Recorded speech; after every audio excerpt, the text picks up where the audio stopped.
Hello and good afternoon to all of our Be Awesome at FM. And this is a special one because it's a 2 podcast episode. So Paul and I are the hosts for the Be Awesome at Facility Management podcast. And we brought in a third person, a third host, because we're really going to beat up on today's guest. Brought in none other than Burke Jones, who I predicted a year ago would have one of the top, if not the top, Facility Management for Schools podcast within a couple of years, and he's well on his way. So, Burke, good afternoon to you, and thanks for taking the challenge and joining us here. Hey, it's kind of the dream team. I had a good mentor, in Josh when I started my podcast. So it's been a lot of fun. School facilities and operations. We talked to other operations directors and then some trade partners. So I'm happy to join this with like the dream team on the screen right here. Well, I don't think our guest is going to tell us how he came to inviting us, but you did an awesome post yesterday about imposter syndrome and having imposter syndrome and feeling like everybody on your podcast is smarter, more likable, and better looking than you. And I felt bad. So I know all you guys are smarter, better looking, and more likable than me. So I'm that guy. I'm the imposter in the room. With this cast of characters. So before we get to the guests, Paul, where the heck are you today? I'm home. I'm in the ground level studio, which means all the grandchildren have gone off to school. Beautiful. And that way there I can live on the living level and not have to be banished to the attic. Awesome. And this is live, and we're hitting numbers. People are popping in here like crazy. So nice. Put your questions in LinkedIn or YouTube. I'm gonna be tracking that. And now we're going to get to the man of the hour to put this together in less than 24 hours. It's none other than Turner USD, Kansas Director of Facilities and President, which was what we're going to get into, President of the KADPF, which he's going to give us what the acronym stands for and all that other good stuff. None other than Mr. Chris Crockett. Chris, good to see you all. Thank you all very much for putting this together and for bringing it together so last minute. And I'm excited to see what you guys have. Well, we talked about doing this a while back, and I think between the world getting crazy for all of us and your summer projects and facilities and schools, we just didn't get to it. And now we're less than a month. This is crunch time before your big conference, but we're going to talk about everything KADPF related. And for a piece of fact, Burke is also a director of facilities in a Kansas school district, Derby, doing awesome work there. He's been on our podcast before, so every once in a while I'll miss a bullet point because we've talked about it already. But Burke is in the trenches as well, and Paul's in the trenches. And how many different districts are you in right now with Mr. Retired Life? All total about 5, but 2 of them are like as needed. So I'm just on retainer, and they call me when they need something. Yeah.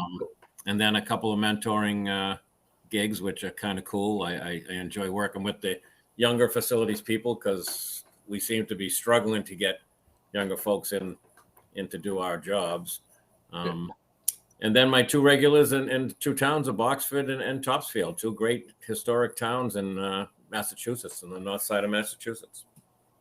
Before we get going, I mean, when you say as needed with a name like Paul, it's more needed. So, that's why I say enjoying retired life, working a couple full-time jobs. But that's what you guys have to look forward to, and hopefully a long time from now, because you guys are just getting started, Chris and Burke. So Chris, first and foremost, what is KADPF?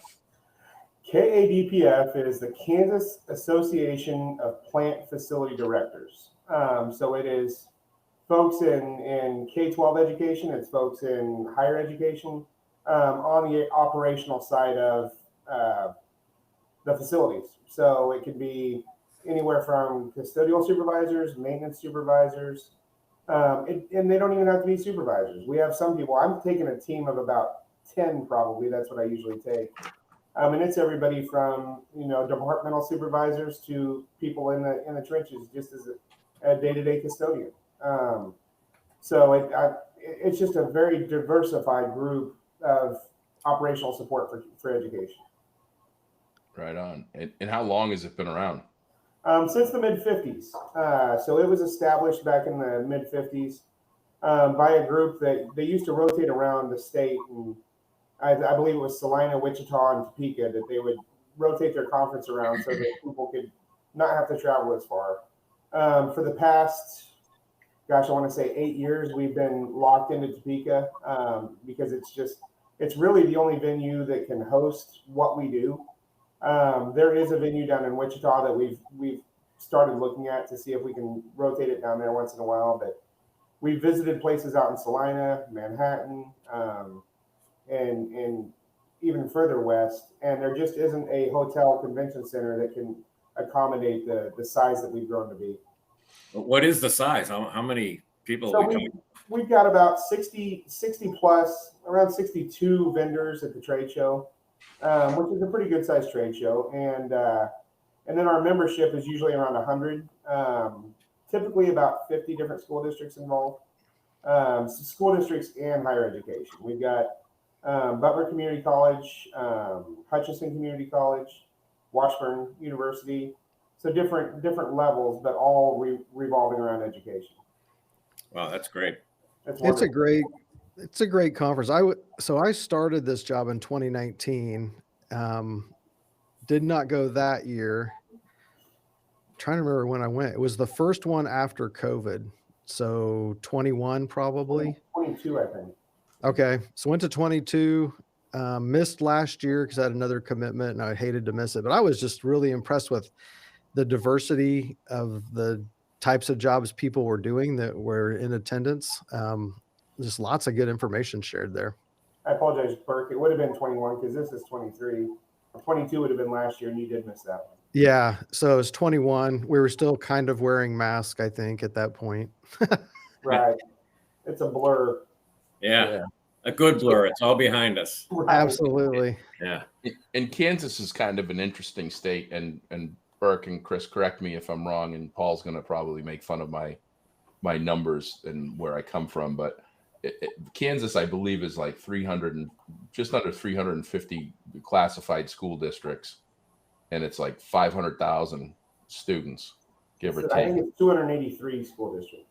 All right, so I was off by a bit there, Paul. Congratulations. How about that? They connected, but it's like less than 50 of the school districts represent over 50% of the student population. So you have a small percentage. You've got like 20% of your school districts that represent over 50% of your student population. So you're a state that has a lot of small rural districts that could really use, everybody can use professional development and help, but those smaller schools are definitely, those are ones that they're tough to get to. But it sounds like you got some of them that come to you. I mean, it sounds like you got a good mix from all different sizes and shapes. And before we go any further, Anthony, hello from New Jersey. Great to have you. Matt Oliver is back. Matt, New Hampshire. We were going to have to start a search party for that guy. He disappeared for a while.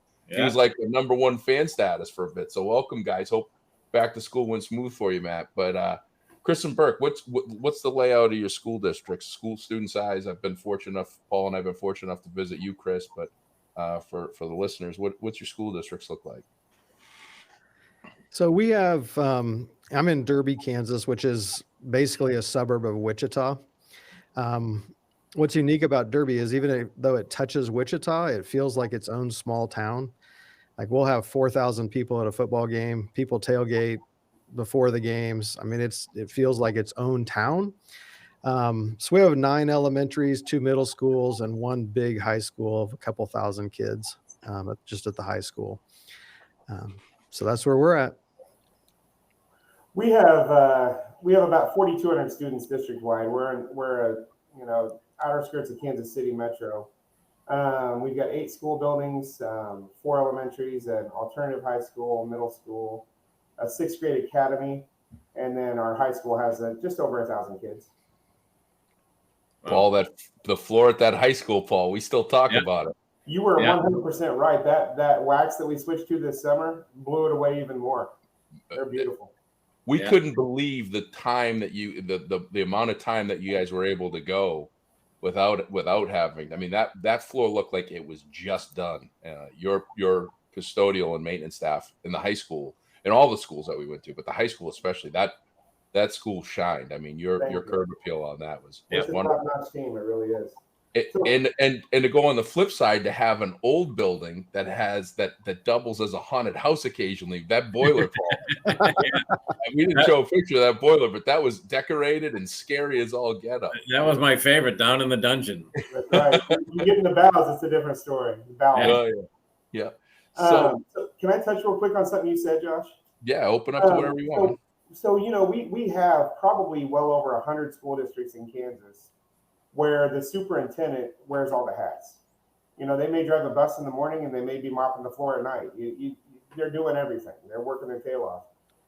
Those are the people that should be coming to our conference. But, Burke and I and the larger school districts, we have teams of people. And it's great. It's a great conference for that. But you're not going to get the content that you get at KADPF at any other professional development conference in the state of Kansas. I've been to USA. I've been to a lot of the different conferences. You'll get professional development, but you will not get the trade department professional development that we offer. So, and one of the things I find out when we go to a conference like that, it's really good therapy to talk to other people that do what we do or some parts of what we do, and to realize that you're not alone.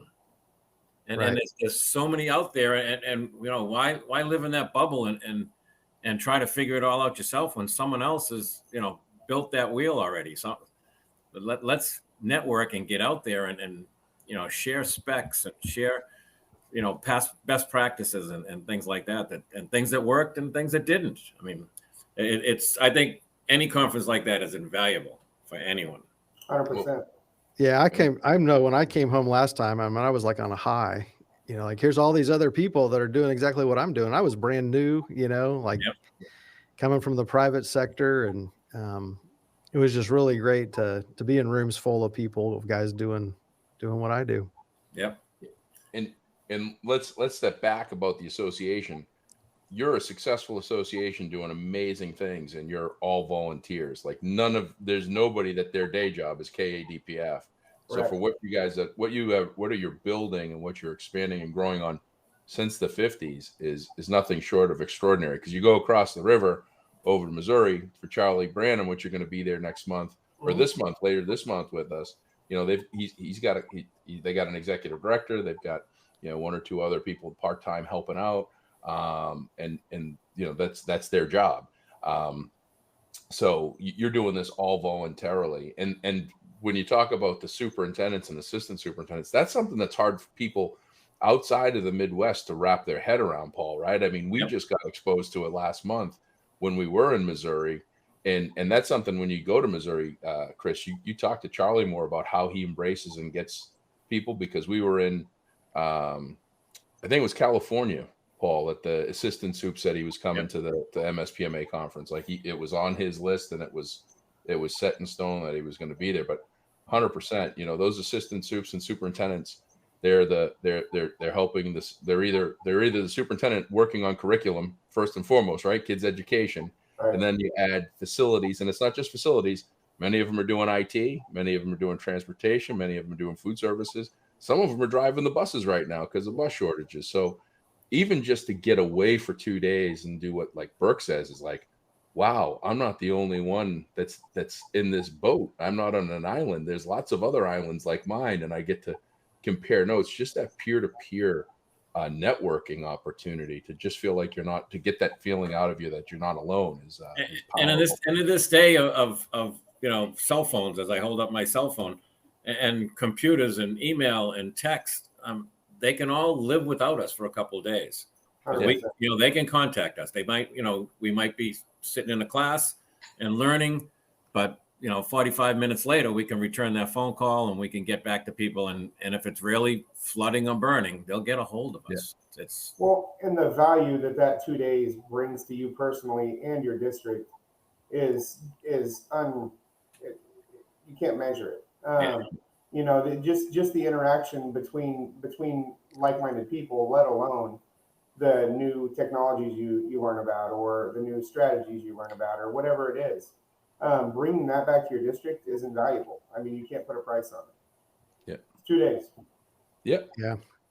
And we'll take a quick one. I don't want these to get out of the way, but Greg Christensen, new.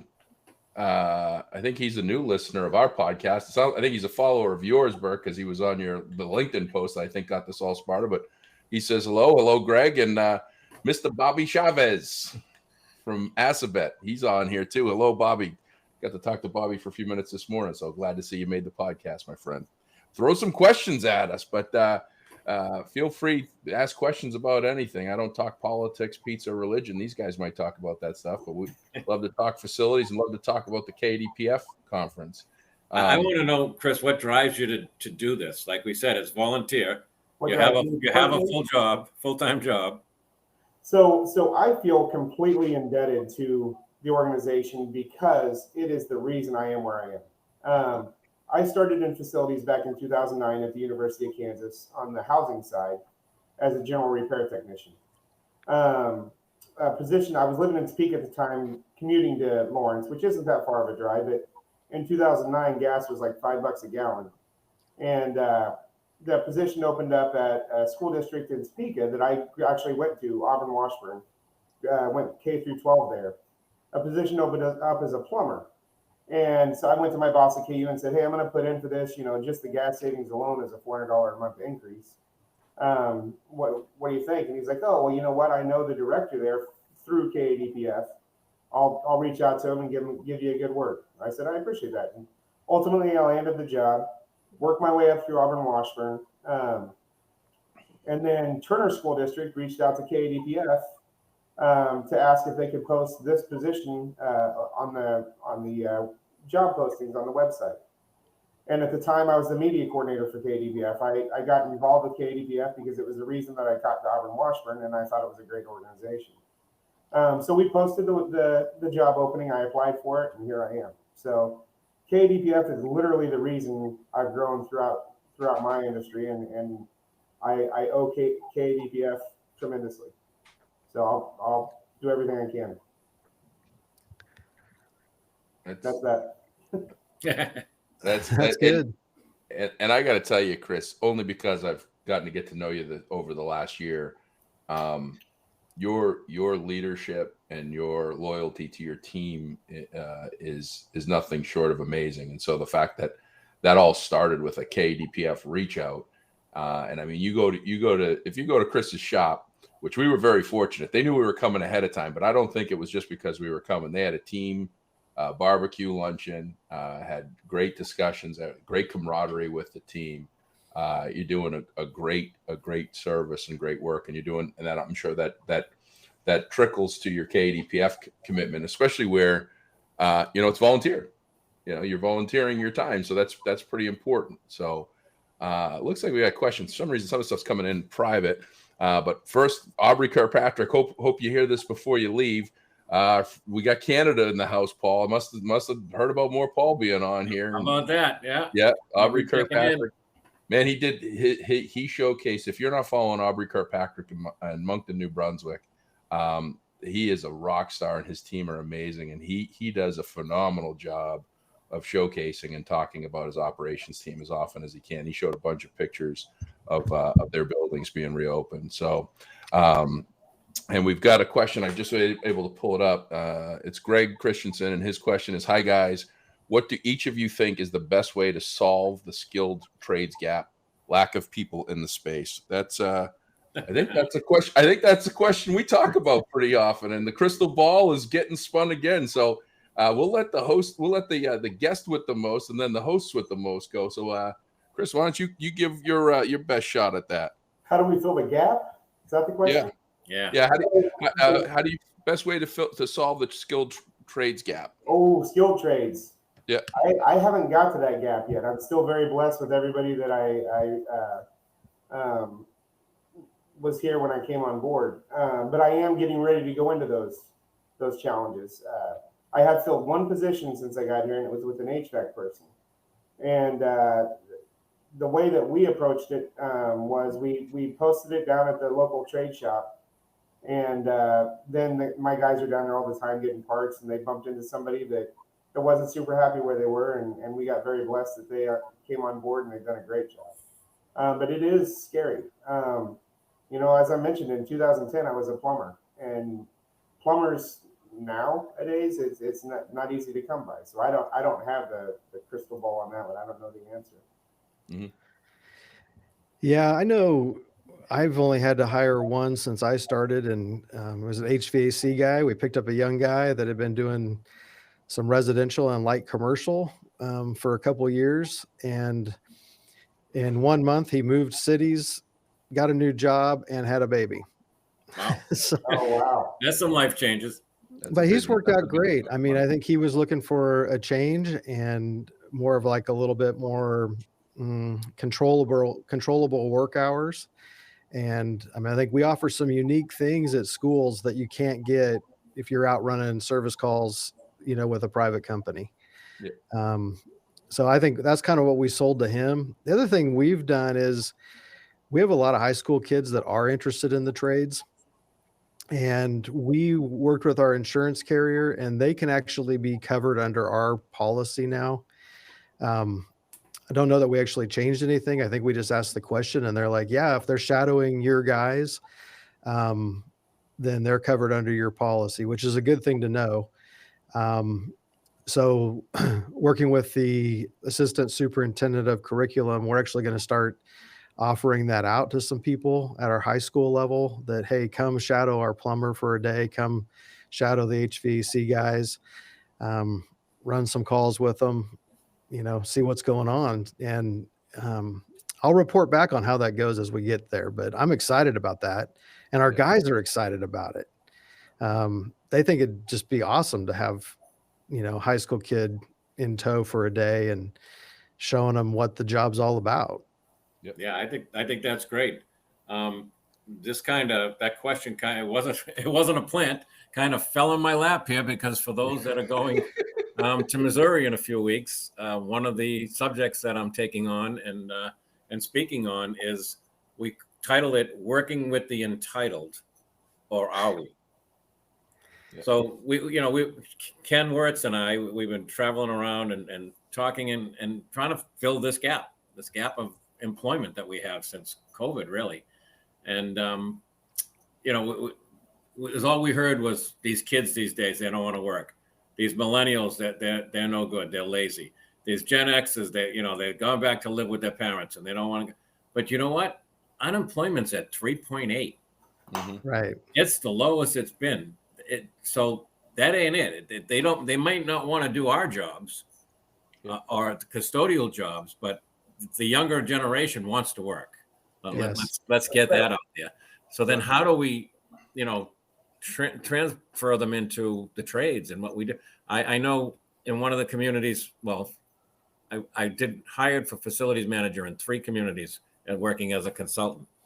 And I can tell you, over the 4 years that I did that, I had the same 4 applicants that put in from town to town. Yep. And none of them were qualified. But those 4 weren't qualified. I had other applicants, but these 4 gentlemen kept showing up. That every time they turned their Zoom screen on for an interview, they must have said, "Oh my God, not him again." He's everywhere. I'll never get the job. Well, you are more Paul. So yeah, right. And what I did was, in the last community I worked in, Dover, Sherborne, Mass. I went through a whole plethora of applicants, and pushed them aside, paper cut, put them in the barrel. And we got a call from a neighboring town, and they said to us, the business manager said, 2 years ago, I hired a facilities director from BJ's.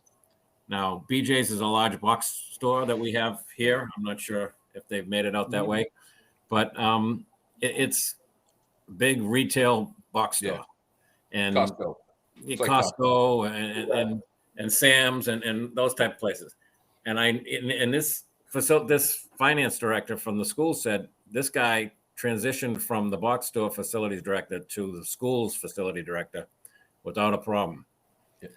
And as I'm reading his email, I'm reaching into the barrel, and I pulled out the resume for a facilities director from BJ's and gave him a call. He came in, he interviewed, and that was 3 years ago. He's working in the job. I recently just left there as a mentor for him. 2 months ago. So we got to think out of that realm of, kids coming in from school or people coming in working from another school. We got to do something. There's a gap. There's definitely a gap. So since I've had time to process, can I jump back 1 second? Look at this guy jumping all over the place. No. I'm going to move your pane to the top left. I've had time to process the question now. So one thing that I'm doing, because my entire maintenance department is going to turn over in the next 5 years. Everybody's getting ready to retire. So I'm trying to find people on my team that I think can do the job, and start mentoring, giving them mentors to work their way to that department. And when the time comes, hopefully they're ready. It could mean a $10 an hour increase for some of those folks. So just trying to keep it internal and promote from within. Don't you think, like, for people as, let's say, a supervisor level or a leadership level, I mean, like a director level position or a supervisory position, I mean, I'm just a believer that a lot of this we can learn on the job if we're not afraid to ask questions. Yeah. And if you can lead and you like people, that's 90% of it. I hired a supervisor of maintenance and custodial, didn't know anything about either one of those things, but he loves people and he's a great leader. And, he just hit the ground running, and the department's flourishing under his leadership. He asks lots of questions like, what's a, VRF? What's a air handling unit? But he relies on our people, our guys out there in the trenches to educate him and help give him the right information he needs to make decisions. So I think a lot of it can be learned on the job. Yeah. And recruiting the high school students, bringing them in, seems to be getting some traction here as I'm reading the comments. Yeah, and we got a couple things, because I'm going to round out the fourth here, because you guys hit all the points, so you made my answer very easy. First, I'm going to circle back with the responses, which Bobby Shavs, which, first of all, their school is amazing. I've been working with them for almost 20 years. It's a voc tech school. Oh, there you go. My phone's ringing. I thought I turned it off there. Scared the life out of me. But he says, I may be a bit biased working at a trade school, but vocational skilled trades for the high school kids. Phenomenal program. I'm going to touch on that a little bit. And he's absolutely right. This is a 450,000 square foot campus setting, 1,200 kids, and they're teaching these kids are coming out. There's 13 or 14 different trades that they can learn, and they come out of high school. Many of them already done with their apprenticeship, or they're going into their apprenticeship, and they can be plumbers, electricians, contractors, wrench turners, making six figures in little to no time. So absolutely, there needs to be more voc tech, if not voc tech programs. And then Greg said that's an ideal approach. Burke. I love that high school students get to shadow and experience those roles. Absolutely, that I'm gonna hit that. Aubrey says we have the best opportunity. Leave it to Aubrey. We have the best opportunity as school districts. We have them for 12 to 13 years. We can lead them to our school professions. What a great way to recruit. We have the natural resources daily. And then it looks like Greg said, Chris just hit my second question. How concerning is the risk of loss of tribal knowledge with folks retiring or turning over? Man, I'm going to hit all these points. And then Matt Oliver, welcome back, Matt, coming in like a firecracker. Love it. We have filled several full-time jobs with high school graduates that work for us during the school year of students. This question, Greg, correct me if I'm wrong, but I did a quick stalking of you. It's the first time we've seen you on the podcast here. It looks like that you cover just about all areas of facility management and all industries. And so I think your question may or may not have been posed to the skilled labor gap, which is the 3 million plus open skilled labor positions in the country. We don't know how to fix that. Our response is going to be solely on education. And that's where my experience comes in, and all of our experiences come in. And so my answer is a couple-fold. The first is when the question was asked, we put Chris on the spotlight for the first time, he said he didn't have that problem. So the first response would be, I'd be going to where the president of an association is that has a school district that doesn't have that problem, and I'd hold on to him real tight and learn what his secret sauce is. Because that is, you go places, you go to Milwaukee, Wisconsin with John Stangler, he doesn't have that problem. You go to Burke Jones in Derby, Kansas. He doesn't have that problem. Paul Anastasi, when he was in Newton Public Schools, building the most expensive high school in the country at the time, he didn't really have that problem. He had good staff, and it wasn't a whole bunch of it wasn't because everybody was getting pools and bunches of money. It was because the leadership was doing a good job. They understood their team's why, and they delivered the message properly to them.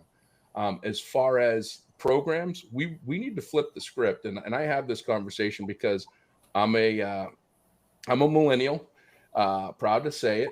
And when I was growing up in the late 80s, early 90s, in junior high school and high school, you learned a skilled trade because you couldn't make it in high school and you weren't going on to college. That was the mindset. That's where the gap came from. So first we have to understand where the gaps came from, why they have them, and then what do we have to build off of them.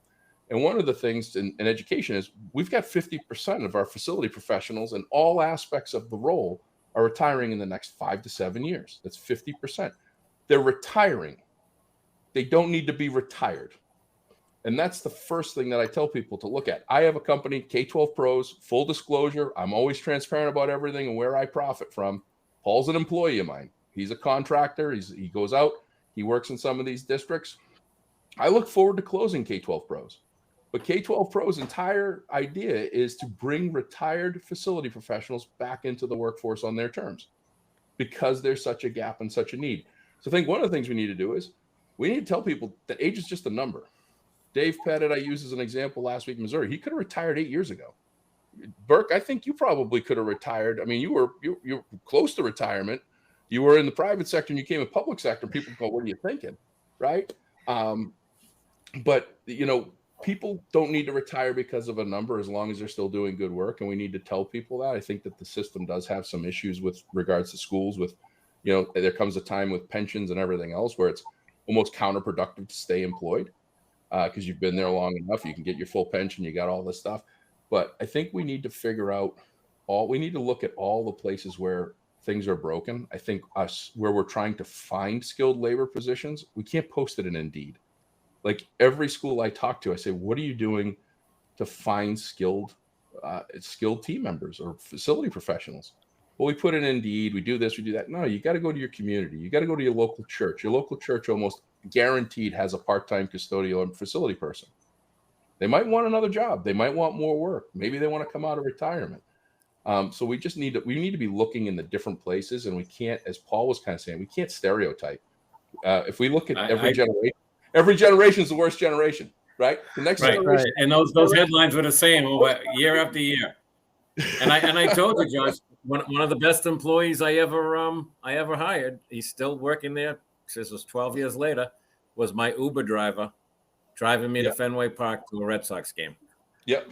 He picked me up at the house. We're driving in. His car was immaculate. Yep. He was very well kept himself. Mm-hmm. We had great conversation, and my phone rang, and it was the HVAC company telling me they were fixing the rooftop unit at Newton North High School. And he said, he says, you work in the schools. He said, I'd love to get a job like that with benefits. Yep. I said, well, you know what? From here to Fenway on a game night is probably a 20-minute ride, 25-minute ride. I said, this was your interview. Show up at my office Monday morning and fill out an application. I said, You're hired. He's still there 12 years later.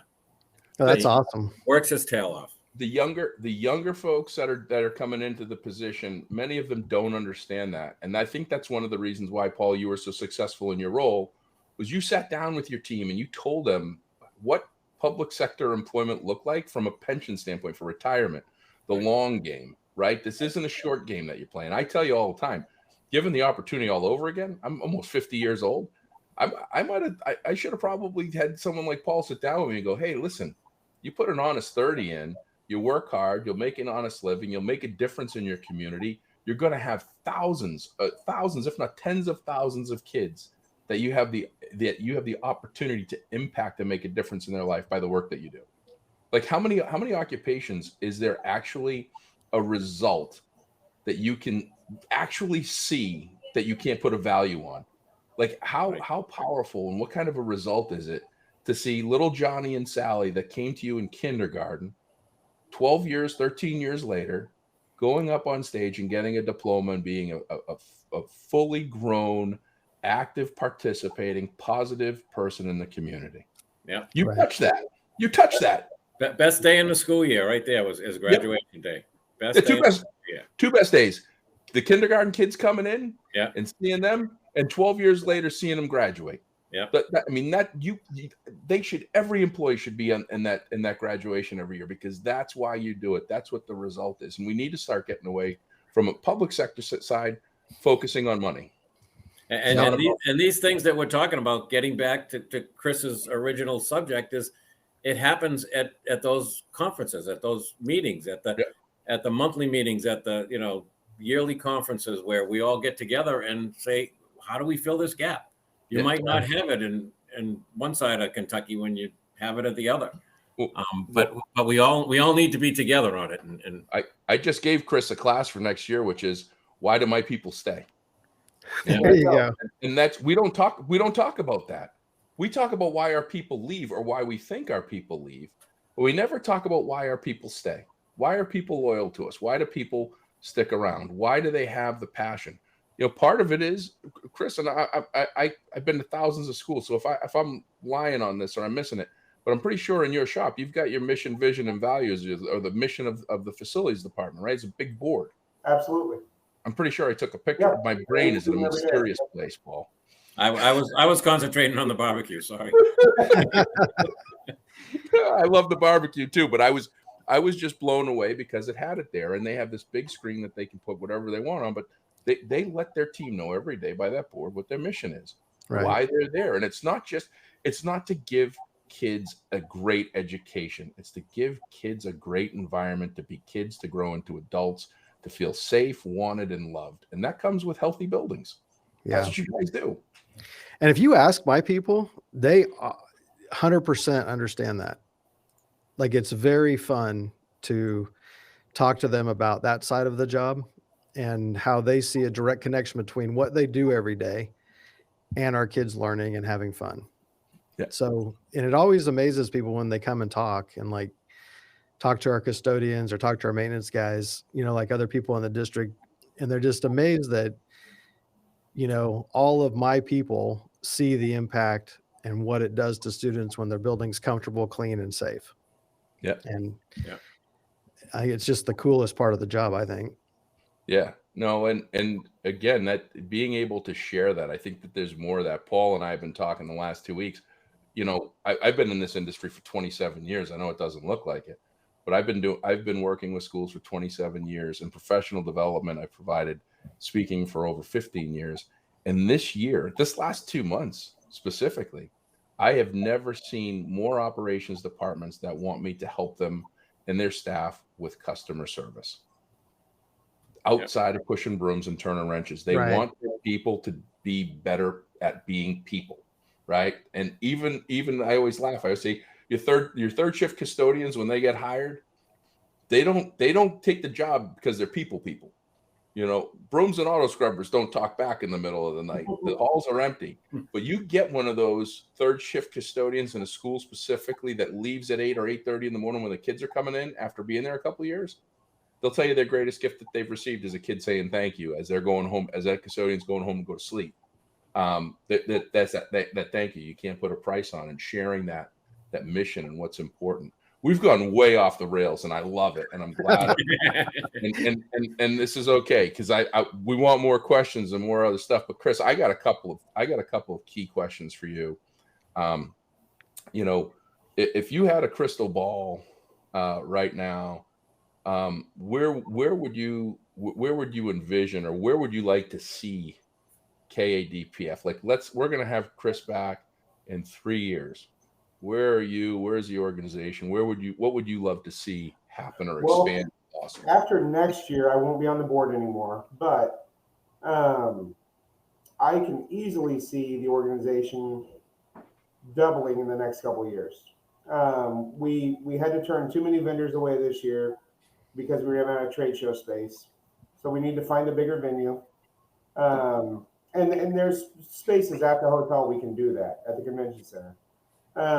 So I don't know that it'll move locations. It's very possible. But we need to expand our trade show space. And we need to have larger rooms to collaborate in and do our breakouts. So I can easily see us doubling in the next couple of years, very easily. There's a couple of things in the works that have just recently came up. In fact, there's a meeting tomorrow on it, but I can easily see it doubling. Mm-hmm. And do you find that potential growth scares some of your board members? And because I know we went through it in Massachusetts, sure, and it was a scary time for us. They'll tell you that it doesn't, but I can tell you that it probably does. Yeah. There's a lot to be said for being a smaller, tighter knit organization than being a massive network. Yeah. And it is scary. It's scary to me. We currently handle everything in-house: registration from as far as signing up to handing out lanyards and setting up the trade show ourselves. It's a lot of work. And Tricia Burke does all that work. She's out of Manhattan. She does all of the trade shows, all of the conference stuff. And it's a lot of work. And if she ever decides not to do it, we're going to be in a pickle. But it's scary. It's unbelievable. When I started with the Mass Facilities Group, we were, going to Cape Cod every year for our conference, and we were maybe 12 to 16 guys hanging around in a hotel room ordering Domino's pizza. That was our big meal. And now here we are 20 years later, and we're hiring out the DCU Center in Worcester, Massachusetts, that hosts NHL events and full basketball and entertainment, and we're taking over downtown Worcester because we're right where you are. We need a bigger venue. We had more vendors that needed space, and the vendors are willing to come in and pay, and that's what the membership has to understand too. We had a big in the early days. We had this big thing where it was vendors against the members. And it can't be that way. They're partners. Oh, 100% partner. Yeah. We started a scholarship fund back in I believe it was 92. And that scholarship fund started with $1,000. And we gave out, a scholarship each year for $1,000. In the last 5 years, each year, we have given out over $30,000 in scholarships. Last year, we gave out 10 $3,000 scholarships. To either higher education or technical education. So it doesn't have to be to a university or a junior college. It can be a trade school. I believe we did 8 higher education and 2 trade school, or 6 higher education and 4 trade school. I don't recall the exact numbers, but in order to be eligible for that scholarship, you have to be the child of a graduating senior and the child of someone that works for educational services on the operational side. So food service, transportation, custodial, maintenance, your parent has to be one of those tradespeople for you to be eligible. Wow, that's great. That's super cool. Yeah. Yeah. Before we go, it sounds like Greg might be having to jump off. He was asking if this is going to be recorded. It is. All our podcasts are recorded. Most are live. And this one will actually be on both the Be Ultimate FM podcast and the Burke's School Facilities and Operations podcast. So yes, and Greg, if that means you are jumping off, thanks for your questions. We appreciate that, as always, any outside participation. But that's, Chris, that kind of leads me, because I get a feeling that this is some of what you're trying to leave as a legacy, which is what Paul hit on the head, which is you want to have a strategic plan, but you also need to have a contingency plan if Tricia decides to leave. And I'm guessing that's Manhattan, Kansas, and not Manhattan, New York. Correct. You guys in the California, Missouri, Manhattan, Kansas, I got to keep up with all this. It's actually known as the Little Apple. Oh, okay. Of course it is. Of course it is. But yeah, I think that if I'm jumping to conclusions, but I'm guessing you're saying that you're going to be no longer on the board after next year. I think that you've done a lot of work. I think that you're setting your team up to that next step, which is your strategic vision, and coupling that with, making sure that, hey, if this happens, then we do this. If this person stops doing this, then we do this, and we got to think about that. And that's big. I do consulting for a couple of associations, and one has gone through explosive growth. I mean, they went from basically no money to a lot of money, and it's not all about money, but money does enable you to do things like not have your board work a registration table, maybe pay for someone to do that so your board can get the full experience of the event, and looking at other things. So, but is there other things that are in your legacy that you want to? You're living your legacy right now, but is there anything else you want to leave for a legacy with the association? My biggest thing is just to make sure that the organization never folds, making sure that it lives on well beyond my years. Yeah. Well, I think that I think your keynote speaker this year is going to ensure that it never folds, because he's bringing an audience. Right. I heard he's really awesome. Yeah, that's what I heard. Here it comes, folks. Get ready. Hey, I just want to be awesome. Yeah, every once in a while, I got to be able to throw out a little shameless plug. I mean, come on, if I don't throw out a shameless plug, what good is it? I mean, yeah. I just said that I'm with a group of people that are smarter, more likable, and arguably better looking than me. So I had to get something for myself. Wasn't going to hold out for you guys to do it. So are you going to tell everybody who the keynote speaker is? Oh yeah, it's this guy. His name's Joshua Peach. If you want to talk about me, you can. That's always great. My mom always likes it when other people talk nice about me. She's tired of hearing me talk about myself. You know what? So I will talk about you if that's all right. So right at a year ago, Josh, I don't know if you remember that or not, but you and I met at MSPMA down at the welcoming social hour, I think it was. Yep. And we stood there and talked I was standing there talking to Charlie Graham. And I was telling Charlie and Kyle Gorell what I was trying to do with the organization and my vision. And you came walking across, and Charlie said, "Perfect timing. This is the guy you need to meet." And he introduced the two of us, and we stood there talking for about an hour. Yeah. And we haven't stopped. I mean, we've been to Key West together since then. And it's amazing what we've done in the last year. It truly is. Yeah. And for you to be our keynote speaker this year is incredibly exciting. And I can't wait to see what you have to say. Yeah, no, I love all the events that I get to be a speaker at, but there's a real special place for me where I get to be a part of the year, right? The discussion throughout the year, and enables me to get to know the audience a little bit better, their pain points and all the things that are going on, all the good things. Because we're talking about a whole bunch of good stuff. I don't like to call my keynotes. I like to call them celebrations. And when this opportunity came along, man,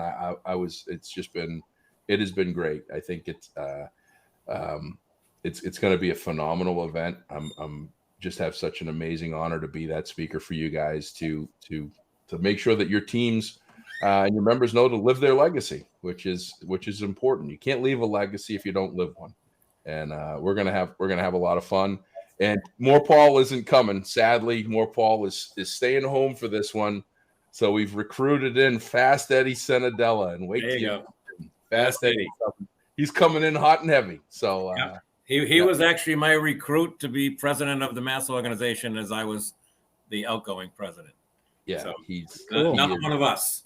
One of those guys that has the passion for running the organization and just wants to help. Yeah, he's got 30 plus years under his belt. He started in the private sector, if I remember correctly, Paul. Started in private sector, getting into schools, close out his career. He's mentoring, doing some mentorship now, and gonna be exciting to bring another guy from Massachusetts out to Kansas. So we're gonna have a lot of fun. But you guys, I know you've heard Josh speak before, but you'll realize that it's always something different. I mean, his brain is really, for me, a confusing place, but it works for him.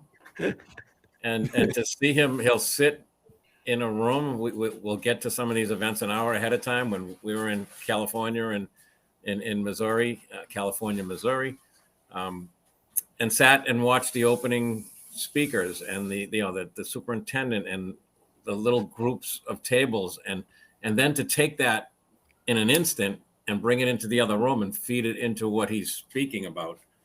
It's always fresh. Yeah. He does that, and then something that a lot of people won't do is open up their personal life to a public speaking forum.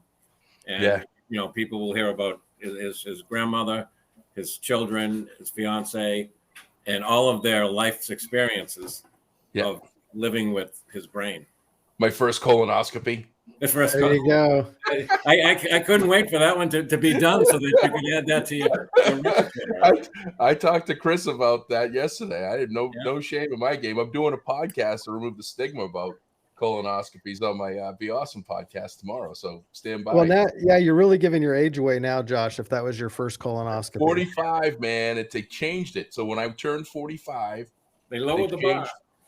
When I was turned 45, my doctor said currently the guidance is 50. I went in this summer at 48, and he said the guidance is shifted back to 45, and I suggested to you. And I'm going to tell the story, so you have to listen to the Be Awesome podcast. But I went and I got it. They found some stuff. 2 days ago, my anxiety was lifted, and I'm a clean bill of health. No cancer on me, and that's that's a scary thing when that's a possibility, when it's looking at you in the face. So and the true sign of a rookie in that department is Josh had planned on coming with me to the Red Sox game the night before the procedure. And I said, that's not going to work. Amy actually, that's not going to work, Josh. Yeah. Fenway Park is a beautiful place, but it's not some place you want to be prepping for a colonoscopy. No. Yeah. So it would have been. Well, I would have had to reschedule. When I did ask the question, what would have happened if I went to the Sox game last night? And they said, yeah, you would have most likely had to reschedule by the looks of you. You would have indulged in things you shouldn't have, or you would have been not in a good place. So, but no, Paul, thank you. You know, Paul's been with me. Paul's been with me. It's gonna be 20 years next May, and he's seen me at my best. He's seen me at my worst, and he's the only person outside of my blood family, and most of my blood family doesn't put up with me as much as Paul does. And that means a lot, Paul. You're a pretty special guy, and the stuff that you notice and catch. And my brain, you think my brain is confusing to you? Just imagine being me in my brain. It's even worse, doubly bad. Yeah. So, well, I mean, we know that the registrations are going to skyrocket now that people know Josh is going to be there. that was the whole plan, Burke. Yeah, but as a guy who's going to be there, I want some inside scoop. Like, what's happening? Yeah. Tell me more about what we have to look forward to the first call. weekend of October. Tell us what's happening. Are you talking? That was. I'm talking to you, Chris. I'm talking to you. Sorry, I thought you were asking Josh. No, that's all right. What? Okay, so I am so excited about this year's conference. I truly think it's going to be a dynamic event, something we've never done before. So we expanded, as I mentioned last year, I mentioned that we need bigger spaces to meet. Last year, our breakout sessions were standing room only, literally, and which is a wonderful problem to have. So this year we've expanded to another room. So we're offering 3 breakout sessions at the same time. So you've got a wider selection. And there's a whole, I think, 12 more presentations because of that. So we're offering for the first time like over 25 different breakout sessions. There's so many different lessons you could get at this conference. It's insane. Also, for the first time ever, to my knowledge, I invited. So we're right there in Topeka. That's where everybody involved in the state level of education is at. So I invited in the Commissioner of Education, Dr. Randy Watson. He's going to come speak to us over lunch and share a few kind words, hopefully. And then my former superintendent, who is now a Kansas Senator, Dr. Brenda Dietrich, is going to join us for lunch as well on that Monday and share a few words of encouragement. So I'm incredibly excited, not to mention that our social hour Sunday night is the Chiefs versus Jets. Nobody has mentioned it. Today's the kickoff to the NFL. Hopefully, I'm wearing my green Jets hat today, right? Look at that. Good green Jets. It's the Chiefs day. But yeah, no. So I'm incredibly excited about everything we have going this year, and I really think it's going to be. I think we're going to blow the doors off the place. Yeah, I looked through the lineup of the breakout sessions, and I'm like, man, I want to go to like all 3 every time. It's I mean, tough. there's really good information I think that's being shared, and it was really tough to schedule them all because they're all so interesting. And I look at it like you. I think, well, if I had these choice in these 3, which one would I want to go to? And there's not one that I wouldn't want to attend. So yeah, it was tough. Yeah, no, So I saw a lot of the class sessions that I'm looking to. I was just going to pull up some of the session samples because it is the schedule I mean, it's chock full of why. First of all, I'm going to give a shout out. I just saw the title of it, then I saw the presenter, and I'm like locked and loaded. You got Kyle Gorell coming from across the river. Yep. Lee Summit. Kyle is a bright guy. Have had him on my Show Me Mo podcast. But why are learning environments changing? You absolutely want to sit in on that. Charlie and Lisa Martin, benefits of cooperative purchasing and tips. Charlie's been on my podcast. He's amazing. Updates to annual inspections, on-call construction services, behind the build with DLR. I've had Rachel and their team on the podcast. They're phenomenal. You get some, just roof membranes, warranties, and maintenance. I tell you something, I know nothing about that. I'd love to I don't either. That's why I need to sit in it. Yeah, that's like sitting in the classes that y'all know, everything about. It's no good. I mean, there's stuff in this, and again, been doing this forever. Active threat response for schools when a lockdown fails. You always need to have sessions like that, not just when something happens, to be prepared. So phenomenal classes. Now, the only one I have a question on is that I'm going to sit on only because I want to ask this. There's a class, tennis court renovation and repair solutions. Does that go for pickleball courts too? Because pickleball is taking over. Pickleball is the #1 fastest growing sport in history right now. And I don't know if it's going on in Kansas. But the town I live in has gone from 0 pickleball courts like 3 years ago to I think we have 27. We're putting them everywhere. And that's going to be something, the discussion piece of, do you convert tennis courts into pickleball courts? I got a whole new myriad of questions about that. So I'll be in there with my notebook. It's not a high school sport yet. That's the problem. Yeah. A couple of local guys here that recently invested, from what I hear, millions of dollars into pickleball, Patrick Mahomes and Travis Kelce, have started some type of pickleball organization that's supposed to be exploding. And it is. It's taken over. Yeah. I'm pretty sure Tom Brady bought a team. I was going to say, we're not going to do the Brady Mahomes talk, are we? Oh, no. Mahomes is clearly that was our Uber ride Josh and I had when we were in Kansas. Tom who? Yeah. Exactly. Next podcast, we'll just bring up stat comparisons. I mean, so Josh, if you don't mind me sharing, where you were reading all that information on the conference is at www.kadpf.org. Go click on the conference tab, scroll down, and you'll see the entire list of all the breakouts and all the events. Yeah, we'll put all the links on all of the. We'll put all of the links for registration, more information, how to get a hold of you. Yeah, I guess that's a question. How do people get a hold of you if they have questions, Chris? What's the best way to get a hold of you? You're on LinkedIn. I know that. I am. So my desk number is 913-288-3721. I'm also very responsive to email, and my email is crockettc@turnerusd202.org. And feel free to put both of those up as well, Josh. Yep. Awesome. Hey, I got a couple things. So let's talk about some of the events, because the thing I like most about this conference is there is not a golf tournament. There is something much more fun on Sunday. And then I see we have another thing about cornhole. So talk about those two things a little bit. So we do a sporting event on Sundays, and it's typically a clay pigeon shoot, so a trap shoot. Because of that, we also raffle off a few different shotguns throughout the event. But that's been our staple for years, and everybody loves it. It's always maxed out. I think that event maxes out at 66, and that is because there's 11 teams of 6. And there's, I want to say, 10 different stations that you go around to, maybe 12. So you go from station to station, and the clays get thrown at you a different way. So sometimes they're like ducks, and they come in overhead. Sometimes they're rabbits, and they bounce across the ground. But it's a fun event. We always do a chili feed at that.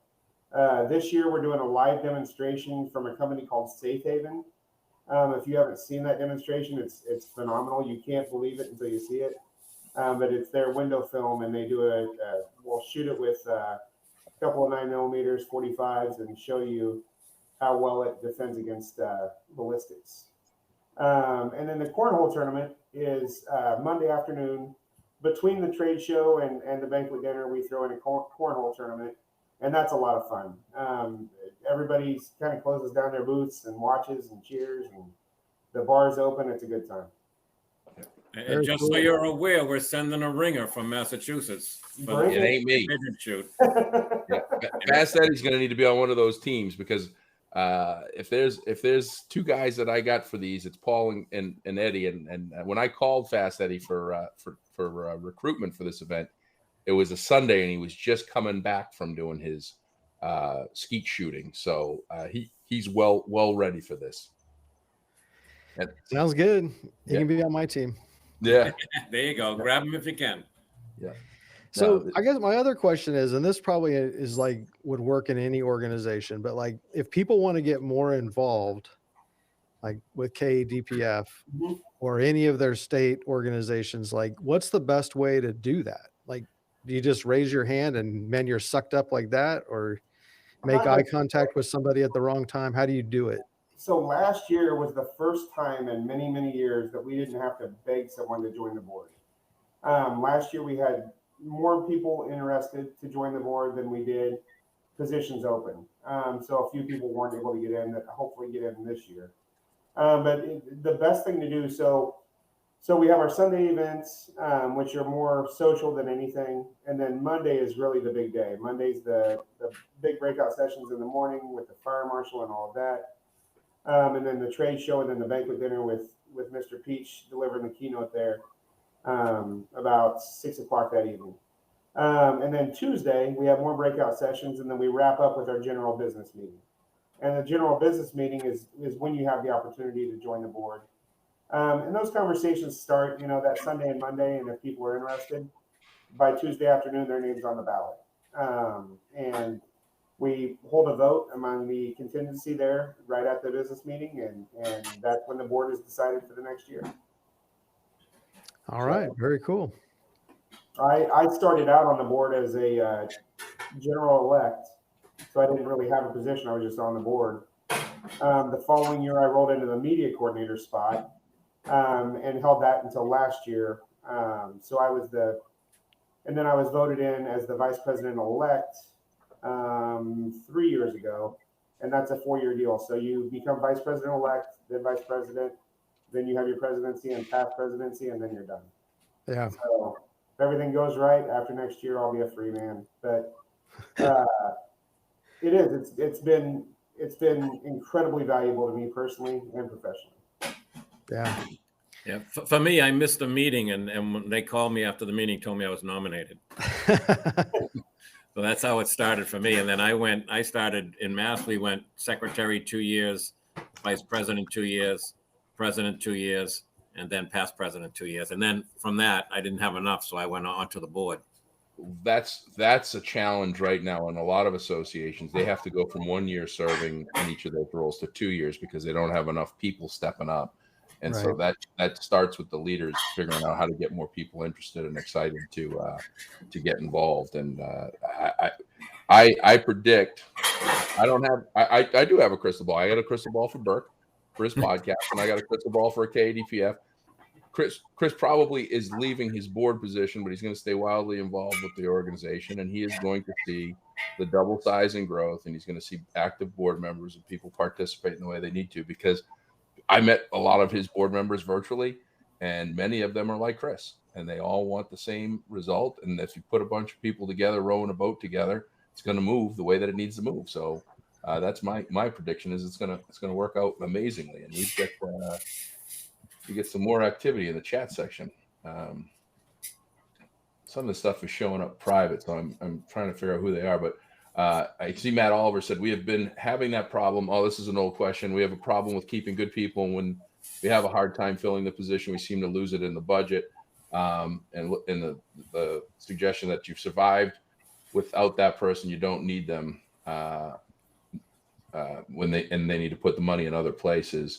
That happens a lot. That's the do more with less mindset that I hate and that I talk about.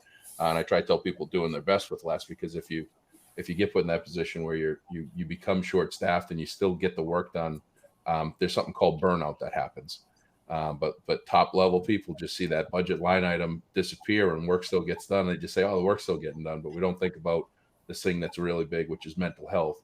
And then these look like they might be Greg's. That is an excellent point, Josh. Go to the community and anything to get high school kids, even junior high school kids interested in the trades. Love that K-12 pros keeps the knowledge and mentorship, et cetera, in place. Skill trades keeps the world moving. And then I learned about Josh a couple of years ago. Highly recommend. I could use more of those. I can always use more of those. That wasn't me. It looks like I answered all of them, unless I'm missing something. I'm going to come back to this. But any close? This has been so. First of all, this has been an awesome podcast. That this has had, as Paul and I like to say, hot mic'd. Yeah. No preparation. Just this is how well the four of us know each other, and we've only met Paul. You and I met Burke in person once, and we've met Chris. You've met Chris once, and didn't get to spend. I don't even know if I told you this, Paul, but and Chris said it too. When we got to have dinner together, and afterwards he says, "Man, I wish I had more time with Paul." I was going to mention it today. My biggest regret. You sat right next to me at that dinner. 31st best steakhouse in the United States, and I did not pick your brain more than I did. Yeah. And that was some good steak. Oh, please. 31st best. Yeah. Yep. No, we'll take. Hey, you guys play your cards right. I'm going to look for the 29th best. I'm going to skip right over. I got to tell you, Josh, this is the first time we have this much chat coming in any of our podcasts. I think these two guys brought it on. Oh yeah, no, this was the shortest release time. We had less than 24 hours release time, and the activity has been bouncing all over the place. I've got 25 or 26 chats. I didn't even get to the YouTube. I don't know that I got to YouTube and LinkedIn. I've been just trying to navigate through this private stuff. So this is good stuff. Anything to close this thing out? I mean, we've ran this thing pretty long, and which is great. Two things I'd like to touch on, if it's all right. Yep. So the first being that it truly is a statewide organization. I was blown away the other day when Colby, Kansas, the people out in Colby, they're going to come to the conference. The person that I replaced as the media coordinator years ago was Mike Bassett from Deerfield. Josh, you can Google that one. Deerfield is literally out on the Colorado border. And Mike was heavily involved in the organization for many, many years. And the other thing I'd like to touch on is it's the whole retirement piece and retaining retired people and not losing that institutional knowledge. So I do have 3 people that have retired and came back to work for me, and I absolutely love it. We do have to pay a penalty to capers when we do that. So it can be challenging to offer them the competitive wage that they deserve because of that penalty piece. But one thing that I think we should really look at, and this could be something we have a conversation about here in 2 weeks in Missouri, is I'm in a very good position being that we're not far from the Missouri border at all. So, at the superintendent's level, principal's level, they'll retire on the Kansas side and then flip over to the Missouri side and double dip because they're not done working. But they're getting their retirement. I don't know why we don't do that in facilities. Why do we don't do that with our bus drivers? If somebody's retiring from us, hey, you know what? I know Liberty, Missouri is looking for bus drivers. Go talk to this guy over there. And then vice versa. If somebody's retiring on their side, send them our way. So let's share that knowledge, right? Sounds like we need an office of K-12 pros in Kansas, Paul. A little sooner than we had planned. There you go. Expand to the Midwest. We're on it. Yeah. No. So this is the story of my life. And for those that haven't listened to this podcast, and that's why I tell it so often, because people, I had no idea. Paul is many things, but he did save my life. So I have to let this slide when this happens all the time, and why he's called more Paul. I got that nice highly recommendation, and then Greg follows up with, "We need to get Paul's knowledge curated to the masses." There we go. There's always a follow-up for more Paul. And you know something? I love it. Greg, you're 100% right. Stand by. I'm squeezing everything out of that. I'm a sponge, and I'm squeezing it all out of Paul's brain as much as I can and collecting it because, we're working on some really cool stuff. And this is something that you're going to experience, Chris, and I'm sure that we'll be able to, at some point it's going to expand. Paul, talk about what Chris is going to see in Missouri, if you don't mind. Oh, well, we're putting together a leadership course. It'll be 8 modules, using the book from which happens to be right here. Of course it is. Yes. Mine will be on the floor. It's Strength Finders. Yeah. Compton with Clifton. That will be our textbook. We're going to teach people how to work with their strengths. So many people focus on the weaknesses and spend so much time on what someone's doing wrong. So we're gonna flip that script a little. It's great. Josh liked this part. I don't know if any of you guys have taken the survey that's in the book, but there's 177 questions with no wrong answer. Nice. Because it's your feelings. It's not. There's no yes or no answer. And after taking that quick survey, you're given your 5 greatest strengths out of 34 that Don Clifton had identified when he was alive. So it's really exciting. It's working into our brains. Like I said, it's scary when we talk about Josh's brain, but hopefully the rest of us will be able to. I want to see Josh take the survey. I want to see how it comes out. See if they can figure out 5 strengths with what comes out of his brain. But we're going to run it over 4 months. The 8 courses, we're going to do 2 a month starting after the first of the year. We're going to do a little promo at the event in a couple of weeks, and then take registrations through the holiday period and give everybody their holidays, and then get to work in January, running the course over the 8 modules. So we're excited about that.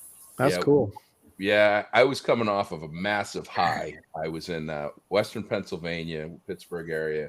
I just met with Brandon Chabola and his group, the Western Pennsylvania Facility Directors Association, did the keynote there. And I got in the car, I was all amped up, get in the car, and Charlie Brandon calls me and he runs through this idea. And he says, "What do you think?" And I said, "I think it's great." And he says, "And I think Paul should be the teacher for it." And I said, "Professor Paul, perfect. That works for me." So So this has been in action and worked on since May. There's been a lot of work on all parties involved. This is created by Missouri School Plant Managers, sponsored by TIPS, and hosted by K-12 Pros. So it's 3 groups coming together. Paul has been putting in the hard work to put together the 8 modules. And I know that the plan is Missouri is very, very, they very much want to share. Missouri grew by learning from the Midwest Facility Masters Conference and the group that happened up there with Wisconsin and Minnesota and Illinois and Iowa. And so they learned a lot from there and built their program, and now they want to expand their program. So I predict that this program may be in Kansas at some point in time, and maybe in other places and states. Matt Oliver's already said, "Count me in. I hope to be in one of the first classes." So we might have to put it in for New Hampshire, Paul. But yeah, we got some cool stuff. We're running on all cylinders to bring more to the masses and to be able to get not just Paul but Chris and Burke and others collective knowledge, institutional knowledge and understanding, and grow. So, and it's going to start places like KADPF. So it's been a good episode here. Anything we're missing? We've been everywhere from conferences to colonoscopies. Locked and loaded, yeah. KADPF to colonoscopy. Yeah, it's like, man. Yeah. Well, this is good, guys. I appreciate it. Thank you both, with Burke and Chris, for making the time. Paul, I just count on you and send you a meeting invite, and thankfully you're at one of your houses or in an office someplace and get online. But I thank you for joining, and this has been great. Can't wait to see a successful event and see it in person. That's always the best piece. And we'll all have to raise a glass for Paul we'll put Eddie in his spot and celebrate a successful event. Right. He's a better shooter than me. That's why we're sending him. Yeah. Oh, guys, thank you so much for putting this all together. It's been amazing, and I love the conversation. Yeah. Thanks for being on. Yeah. Well, All right. and that'll do it for this episode. And Paul will tell me, hey, do you have a shout out? Yes, I do. I have a shout out, but I'm going to leave the shout out that I was going to do for the next episode, because as I'm listening, thank you, Bobby Chavez. Great job, everyone. As I was listening to this whole podcast, Matt, thank you. Appreciate you too, my friend. As I was listening to this podcast and I was listening to the passion in Chris's voice, I was listening to the interest that Burke might have in joining the board of the KADPF to help out. I might anonymously put his name in. I thought about the shout out should be for all of the unsung heroes that are in the trenches every day with a full-time job and families that give their time and energy, what they have left in their energy in the day, to providing professional development opportunities, networking, peer-to-peer opportunities, professional learning, aka the KADPFs around the country, because many of them are entirely volunteer organizations. They're giving their time. They're away from their families for days at a time. They're given nights, weekends, and holidays for board meetings. They're doing all of this to give something back. They all have a why for a reason. It's not for a resume or a business card. It's for making a difference and an impact. So for all of the unsung heroes that are volunteering their time for associations and organizations to make a difference for your peers, thank you. You make a huge difference. You make an impact, and you're leaving an amazing legacy of opportunity for future generations, which is what we need in this world today. So appreciate you all. Thank you. All right. Well, that'll do it. Like, follow, share, 5-star ratings and reviews, not just for Be Awesome at FM, but for also Burke Jones, School Operations and Facilities, or School Facilities and Operations. I got it backwards. School Facilities and Operations podcast by Burke Jones. Guess what? If you got a complaint about Burke's podcast, send it to Paul too. You send them for my I'll podcast. take 'em on. We'll start a complaint department. Paul would be awesome, or Josh would be awesome, but those 5-star rating and reviews make all the difference in the world for us. That gets us rated, that gets us more exposure, and that just tells us we're doing a good job. And if we're not, send us an email. And Burke, how do people get a hold of you? So the best way is probably LinkedIn. You can just follow me there. My email address, phone number is right there. That's the best way to reach me. Yep. Awesome. Well, that's going to do it, guys. Appreciate you all, and have an awesome rest of your day. And see you in Kansas in a couple weeks. Sounds good. We'll Bye, see guys. you. Bye, everyone. Take care, everybody.